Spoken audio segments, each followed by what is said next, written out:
دنیا میں وہ سکون کی تلاش میں، عیش کی تلاش میں آخرت کو بھولتا ہے، اللہ اسے اس دنیا میں بھی سکون نہیں دیتے، نہ یہاں کا رہا اور نہ وہاں کا رہا۔ کہتے ہیں نا، کوا چلا ہنس کی چال اور اپنی بھی بھول گیا۔ سکون اور اطمینان اللہ نے صرف ان لوگوں کے لیے رکھا ہے جو آخرت کے متلاشی ہیں، جو آخرت میں سکون چاہتے ہیں، ان کو غریبی میں دنیا میں بھی مل جاتا ہے۔ یہ غریبی سسٹم صرف ہوٹلوں میں نہیں ہے، یہ اللہ کے ہاں بھی ہے غریبی سسٹم۔ اب دو طرح کے لوگ ہیں دنیا میں، زیادہ تر تو وہ لوگ ہیں جو یہ سمجھتے ہیں کہ ہم نے اپنی منمانی زندگی گزاری تو اس سے ہماری طبیعتوں میں سکون پیدا ہوگا، ڈپریشن ختم ہوگی، ہماری زندگی مزے کی گزرے گی۔ یہ بہت بڑی مسٹیک ہوتی ہے انسان سے، بہت بڑی بھول ہوتی ہے۔ انسان کی زندگی اور جانوروں کی زندگی میں فرق ہے۔ انسان بہت ذہین ہے، جانور ذہین نہیں ہے۔ ہم اپنی زندگی کو قیاس کرتے ہیں جانوروں کی زندگی پر۔ آپ نے گائے پالی، بکری پالی، کوئی بھی جانور پالا، بلی پالی، لوگ کتے بھی پال رہے ہیں، تو ہر وقت اس کی ہر ضرورت پوری کریں گے وہ خوش رہے گا، اس کی خواہش پوری کریں گے وہ خوش رہے گا۔ جب اس کی خواہش پوری نہیں کریں گے، ضرورت پوری نہیں کریں گے، وہ آئے گا ٹینشن میں۔ یہاں سے انسان یہ سمجھتا ہے کہ چونکہ میں نے گھر میں بلی پالی ہے، اسے ٹائم پہ کھانا نہ ملے، اسے یہ نہ ملے، اسے وہ نہ ملے، تو وہ پریشان ہو جاتی ہے۔ تو مجھے بھی ساری چیزیں چاہیے دنیا میں، مجھے بھی کیا چاہیے، اس لیے میں بھی پریشان نہیں ہوں گا جب ساری چیزیں مل جائیں گی۔ اسے یہ نہیں پتا کہ سکون کا تعلق، بہت زیادہ تعلق انسان کی نفسیات سے ہے، اور جانور کی نفسیات میں اور انسان کی نفسیات میں زمین اور آسمان کا فرق ہے۔ دونوں کی جو فزیکل ایک اسٹرکچر ہے نا، اس میں فرق نہیں ہے۔ فزیکل اسٹرکچر تو جانور، انسان کا، بلی کی بھی دو آنکھیں ہوتی ہیں، انسان کی بھی دو آنکھیں ہوتی ہیں۔ آنکھ کے دیکھنے کا پروسیس انسان کا بھی وہی ہے جو کتے اور بول لیں بلی کا، سننے کا، سونگنے کا، کھانے کا، وہ سارا سیم پروسیس ہے۔ کوئی ڈاکٹر کہے گا نہیں سیم نہیں ہے، وہ بھائی سیم کا مطلب یہ ہے کہ کھاتے تو وہ بھی ہے نا، ہم بھی کھاتے ہیں، تھوڑا آنتوں کا سیٹنگ کا فرق ہوگا، لیکن اس فرق کی وجہ سے جو ریزلٹ ہے اس میں تو کوئی فرق نہیں آ رہا نا۔ تو اصل جو انسان اور جانوروں کا فرق ہے نا، وہ ہے نفسیات کا، وہ ہے دماغ کا۔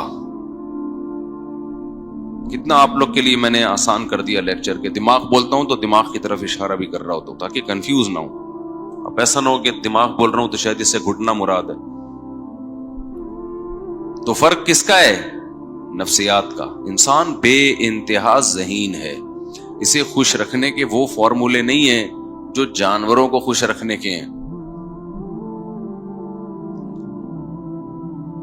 جانور کی جب خواہش پوری ہو جاتی ہے تو وہ خواہش مزید خواہشات جنم نہیں دیتی۔ انسان عادی ہو جاتا ہے، جس لائف اسٹائل میں کچھ دن گزارے گا اس کا تھوڑے دنوں میں عادی۔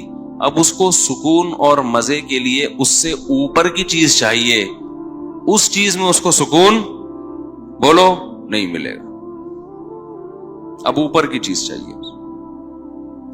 لہذا دو طرح کے لوگ ہیں، کچھ کیا کرتے ہیں بھائی، سکون اطمینان کے لیے وہ اپنی خواہشات کو پورا کرنے میں لگ جاتے ہیں، ان سے ٹینشن برداشت نہیں ہوتی، یہ بھی کر لو، یہ بھی کر لو، جو دل چاہے کھا لو، جیسا چاہے جہاں چاہے رہ لو، وہ اپنی خواہشات کو محدود نہیں کرتے۔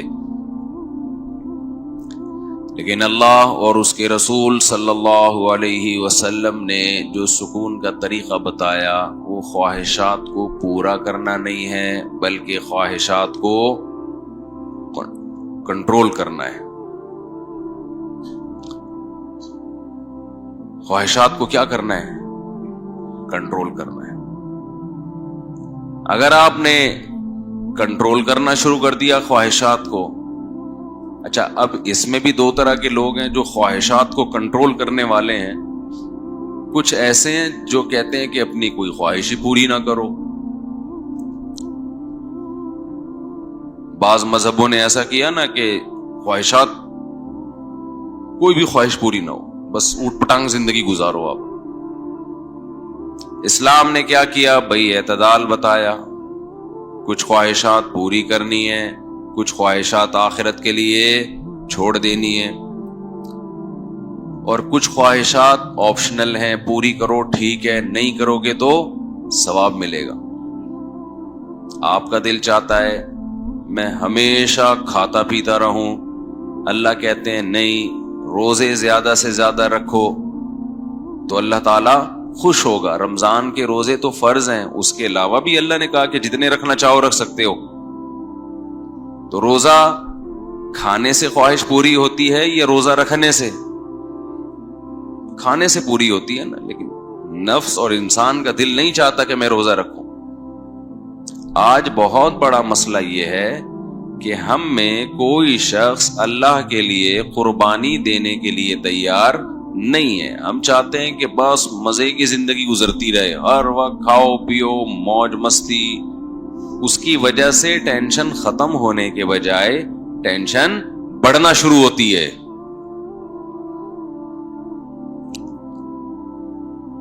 ایک لذت حاصل کر لی، پھر چاہتا ہے آگے جاؤں، پھر اس سے آگے جاؤں. اور کمال کی بات یہ ہے کہ جیسے جیسے لذتوں اور خواہشات کی دلدل میں پھنستا ہے، باڈی ساتھ دینا ختم کرتی رہتی، وہ بڑھاپے کی طرف جا رہی ہوتی ہے. وسائل بڑھ رہے ہوتے ہیں، جسم میں ان وسائل سے فائدہ اٹھانے کی صلاحیت بڑھنے کے بجائے کم ہو رہی ہے. اکثر میں مثال دیتا ہوں، جب بادام تھے، جب دانت تھے بادام کھانے کے لیے تو بادام کے پیسے نہیں ہوتے، اور جب بادام کے پیسے آتے ہیں بادام کھانے کے لیے تو چبانے کے لیے دانت ساتھ چھوڑ دیتے. یہ انسان کی حالت ہے. لہذا آہستہ آہستہ پھر وہ کہاں جاتا ہے؟ ڈپریشن کی طرف. ہم نے بڑے بڑے غریب لوگ فٹ پاتھوں پہ سونے والے خوش دیکھے ہیں، بڑے بڑے 1000 گز کے بنگلوں میں گدوں پہ سونے والے ٹینشن میں دیکھے ہیں، اب بھی دیکھ رہے ہیں. تو یاد رکھیں یہ جو دین ہے، یہ جو مذہب ہے، صرف ہماری آخرت کی ضرورت نہیں ہے، یہ ہماری دنیا کی بھی ضرورت ہے. ابھی کچھ باؤنڈری کھینچ لیں، اپنے آپ کو باؤنڈ کر لیں اس باؤنڈری کے اندر کہ میں اس باؤنڈری کو کراس کرنے کی کوشش نہیں کروں گا، تو اللہ دنیا میں بھی سکون دے گا اور آخرت میں بھی اللہ سکون دے گا. اللہ تعالیٰ نے قرآن میں داؤد اور سلیمان علیہ السلام کا بہت زیادہ واقعہ بیان کیا، اسی وجہ سے کہ بے پناہ وسائل تھے داؤد علیہ السلام کے پاس.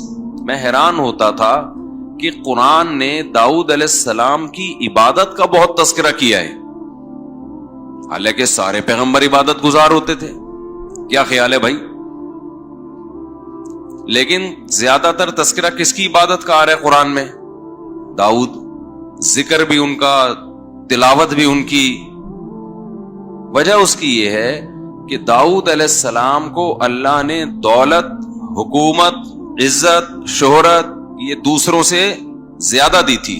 عزت تو سارے پیغمبروں کو ملی ہے، یہ قوم کی بات ہو رہی ہے کہ مالی لحاظ سے جو عزت ہوتی ہے.